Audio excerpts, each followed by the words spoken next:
चपटी धरती को मानने वाले ईसाई लोग हमें क्या सिखाओगे? तुम्हारे बाइबल में फ्लैट अर्थ के बारे में लिखा है, तुम्हारा बाइबल अनसाइंटिफिक है।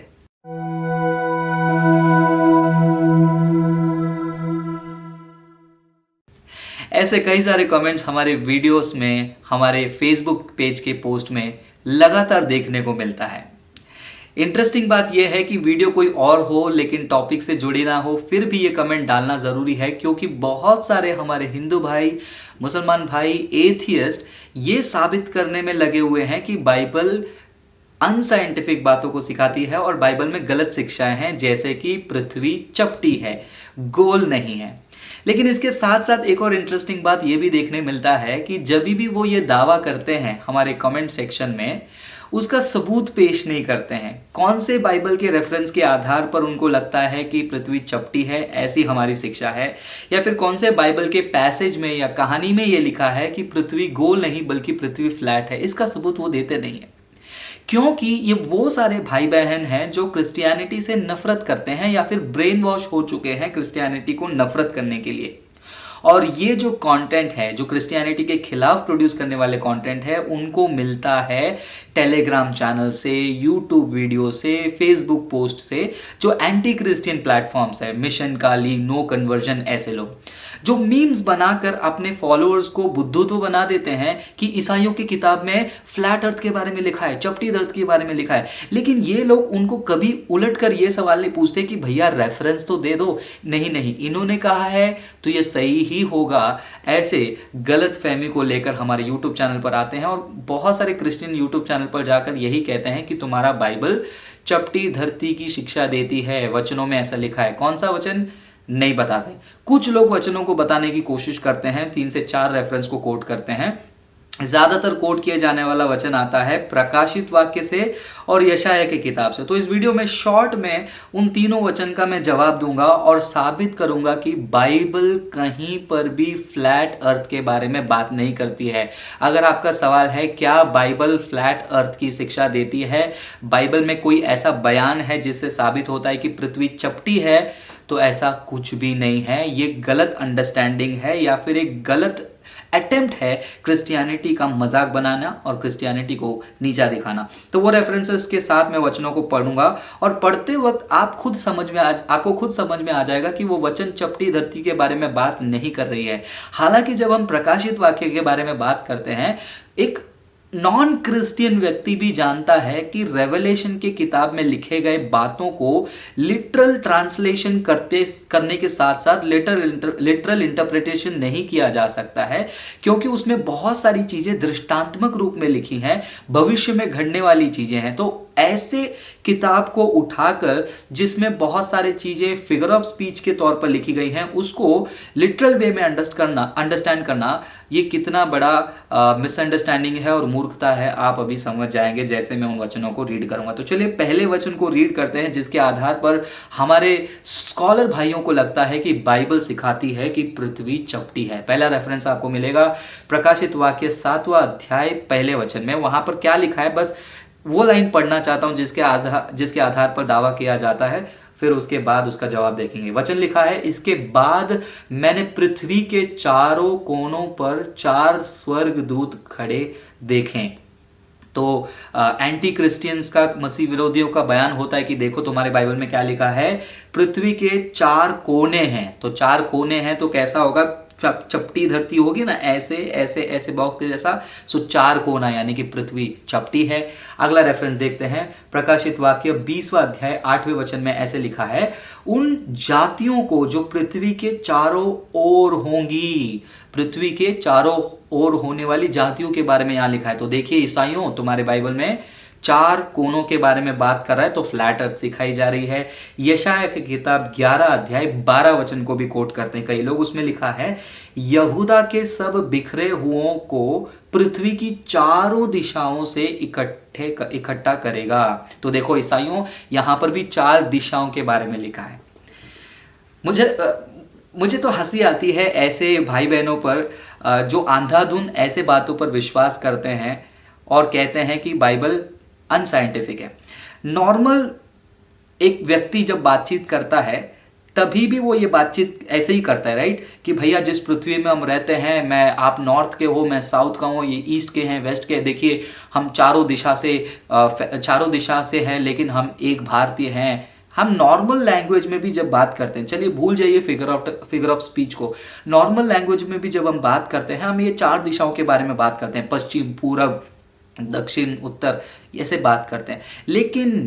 लेकिन ये सारी बातें उन लोगों के दिमाग में नहीं आती जो अपना दिमाग खुद इस्तेमाल नहीं करते हैं, बल्कि किसी और के कहे हुए पे चलते हैं। जैसे कि वो सारे भाई बहन जो कमेंट सेक्शन में आकर कहते हैं बाइबल में फ्लैट अर्थ सिखाइए। रेफरेंस क्या दिया है, ये पहला रेफरेंस प्रकाशित वाक्य 7:1 में क्या लिखा हुआ है, इसके बाद मैंने पृथ्वी के चारों कोनों पर से स्वर्गदूत खड़े देखे। वहां पर पृथ्वी के चारों कोनों पर स्वर्गदूत खड़े देखने का मतलब है कि वहां पर कवरेज दिखाया जा रहा है कि पृथ्वी के चारों ओर, जो नॉर्मली हम बात करते हैं नॉर्थ, साउथ, ईस्ट, वेस्ट, यानी कि वचन कह रहा है कि पूरे पृथ्वी को घेरे हुए वहां पर स्वर्गदूत खड़े हैं। वहां पर फ्लैट अर्थ के बारे में कोई भी बातचीत नहीं हो रही है। इसको रीडिंग इनटू द टेक्स्ट कहते हैं या फिर मिस रिप्रेजेंटेशन कहते हैं। अगला रेफरेंस में क्या लिखा है, उन जातियों को जो पृथ्वी के चारों ओर होंगी, उन जातियों को, यानी कि वो सारे लोग जो पृथ्वी के चारों ओर होंगे।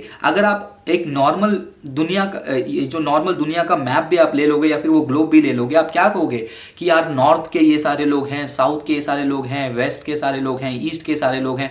ऐसे ही बात करती है, चारों दिशाओं के बारे में दृष्टांतक रूप में बात करी, ना कि 4 कोनों को दिखा रहे हैं।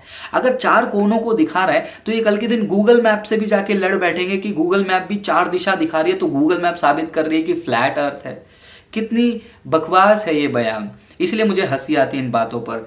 और देखिए इंटरेस्टिंग बात यह है कि अगर प्रकाशित वाक्य 20वां अध्याय 8वां वचन को कोई कोट तो करता नहीं है, अगर कोट करने के लिए एक लाइन कॉपी कर भी लेते हैं तो आगे का क्या लिखा है वो पढ़ने पर भी क्लैरिटी मिल जाएगी। आगे देखिए क्या लिखा है, अर्थात गोग और मगोग को जिनकी गिनती समुद्र की बालू के बराबर होंगी, भरमाकर लड़ाई के लिए इकट्ठा करने को निकलेगा। ये पूरा वचन जो है एक घटना के बारे में बात करे, लेकिन वहां पर ध्यान देने वाली बात यह है कि वहां पर उसी वचन में अगले लाइन में लिखा है, गोग और मगोग के जिनकी गिनती, एक झुंड की बात कर रही है, और उनकी गिनती कैसी होगी, समुद्र के किनारे में रेत हम देखते हैं, बालू, सैंड, उसके समान होगी। तो क्या आप इस बात को लेकर, इस फिगर ऑफ स्पीच को लेकर ऐसा कह देंगे कि बाइबल ये सिखाती है कि इंसान सारे बालू के समान है या फिर इंसान रेत के समान है? इतनी अंडरस्टैंडिंग तो एक नॉर्मल इंसान को होती है, एक बच्चे को भी होती है, लेकिन जो क्रिश्चियनिटी से नफरत करते हैं वो सच्चाई को जानने के बावजूद ऐसे मीम्स क्यों बनाते हैं? क्योंकि उनके फॉलोअर्स अंधे हैं। अगर आप आज तक ऐसे कमेंट्स को जो है किसी भी यूट्यूब चैनल पर कर रहे थे तो मैं आपसे हाथ जोड़ के विनती करता हूं, जब भी ऐसे आप मीम्स देखते हैं या सुनते हैं, प्लीज़ आप खुद उनसे रेफरेंस मांगिए और खुद उसको ओपन करके पढ़िए, क्योंकि बाइबल तो फ्री है इंटरनेट पे। चलिए तीसरा रेफरेंस देखते हैं, फिर उसके बाद इस वीडियो को हम समाप्त करते हैं। यहूदा के सब बिखरे हुओं को पृथ्वी की चारों दिशाओं से इकट्ठा करेगा, यशाया 11 अध्याय 12 वचन। और मैं आशा करता हूं अब तक आपको समझ में आ गया होगा कि यहां पर भी वचन उसी के बारे में कह रही है। 4 दिशा यानी कि पृथ्वी के पूरे छोरों के बारे में बात कर रही है, कॉर्नर्स के बारे में बात कर रही हैं, सारे कवरेज के बारे में बात कर रही हैं, ना कि 4 पॉइंट जैसे एक स्क्वायर बॉक्स में आता है। ये बिल्कुल मूर्खता होगी अगर कोई ऐसे एंशिएंट लिटरेचर को पढ़ता है। और जितने भी लोग अगर एंशिएंट लिटरेचर को ऐसा पढ़ते हैं तो उनके किताबों में भी ऐसे बहुत सारी बातें लिखी हुई हैं, लिटरली लेने लगेंगे तो पता नहीं वो क्या कहेंगे। फिर उसके बाद वो ड्रामा करेंगे कि अरे ईसाई लोग हमारे किताबों को गलत कोट कर रहे हैं। तो कंसिस्टेंसी रखना बहुत ज़रूरी है। लेकिन समाप्त करने से पहले एक बात मैं आप लोगों से पूछना चाहूँगा, जो क्रिश्चियंस हैं, जो लोग परेशान हो जाते हैं ऐसे सवाल से, चलिए वो गैर विश्वासी हैं, अविश्वासी हैं, जो मजाक उड़ाने के लिए सवाल पूछते हैं, वो उनको थोड़ा साइड में रखते हैं, उनका जवाब तो हमने दे दिया। अब मैं उन ईसाइयों के बारे में बात कर रहा हूँ, उन क्रिश्चियंस के बारे में बात कर रहा हूँ जो ऐसे सवालों से डिस्टर्ब हो जाते हैं, उनका विश्वास डगमगाने लग जाता है। सबसे पहली बात मुझे आप बताइए, क्या बाइबल एक साइंस की किताब है या फिर बाइबल एक ऐसी किताब है जो आपके मुक्ति के बारे में संदेश देती है?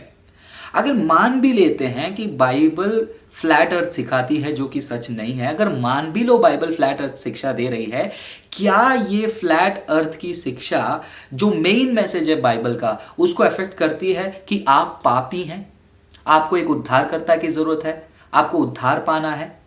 क्या ये बात को बदलती है कि संसार को खुदा ने बनाया है?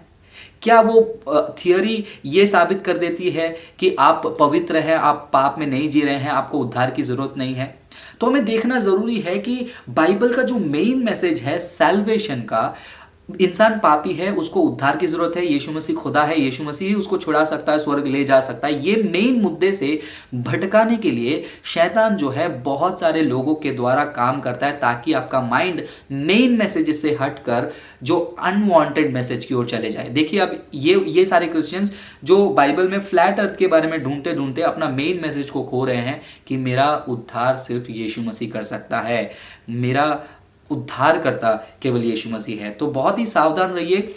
बाइबल एक साइंस का टेक्स्ट बुक नहीं है, लेकिन उसी समय बाइबल साइंस के खिलाफ नहीं है। एक बहुत अच्छा सा कोट मैंने पढ़ा था, उसमें वो व्यक्ति ने कहा था, जो कहता है कि विश्वास और विज्ञान दोनों एक दूसरे के विरोधाभास करते हैं या फिर दोनों एक दूसरे के विरोध हैं, तो ऐसे दावा करने वाले को ना विश्वास और धर्म का अंदाजा है, ना ही विज्ञान का अंदाजा है, क्योंकि दोनों आपस में विरोध नहीं करते हैं। हालांकि साइंस एक समय में कुछ और कहता है, आने वाले दिनों में उसको इंप्रूव करके बदल देता है, लेकिन बाइबल में लिखी हुई बातें हजारों साल पहले जो लिखी थी आज भी वैसे ही हैं, और वो बातों में कोई खोट आज तक किसी ने साबित नहीं कर पाया, सबूत के साथ, ठोस सबूत के साथ। झूठे दावा तो कोई भी कर लेगा, झूठा दावा तो कोई ये भी कर लेगा कि फ्रांसिस यहाँ पर काला कलर का कोट पहन के बैठा है, लेकिन देखने वाले आंखें खोलकर देखें और पहचानें क्या वाकई में मैंने काला कोट पहना है या फिर कोई आपको भर मारा है। तो मेरे हिंदू भाई, अगर अभी तक आप ये वीडियो को देख रहे हैं तो मुझे बहुत खुशी है कि आप बहुत ही सीरियस हैं इस इंक्वायरी को लेकर। मैं रिक्वेस्ट करूंगा कि जब भी आप एक ऐसे मीम को देखेंगे, आप उनसे रेफरेंस मांगिए, उन रेफरेंस को ओपन करके खुद रीड कीजिए, अंडरस्टैंड कीजिए, फिर उसके बाद क्रिश्चियंस के चैनल में आकर उन्हें अगर आप गलत कहना चाहते हैं तो कह सकते हैं। ये वीडियो अगर आपको अच्छा लगा तो शेयर कीजिए अपने सारे व्हाट्सएप ग्रुप में, और क्या वो पॉइंट है जो आपको अच्छा लगा आप कमेंट सेक्शन में ज़रूर बता सकते हैं। वीडियो को लाइक कीजिए, शेयर कीजिए, और सब्सक्राइब नहीं किया है, पहली बार आइए तो सब्सक्राइब कर लीजिए, बेल आइकन प्रेस कर लीजिए, ताकि नेक्स्ट वीडियो इमीडिएटली आपको मिल जाएगी। मिलेंगे ऐसे और कुछ वीडियोस में, तब तक प्रभु आप सभी को आशीष करे। God bless you, Jesus is God. ऐसे अनेक वीडियोस को देखने के लिए हमारे चैनल को सब्सक्राइब करें, बेल आइकन प्रेस करें और वीडियो को लाइक ज़रूर करें। धन्यवाद।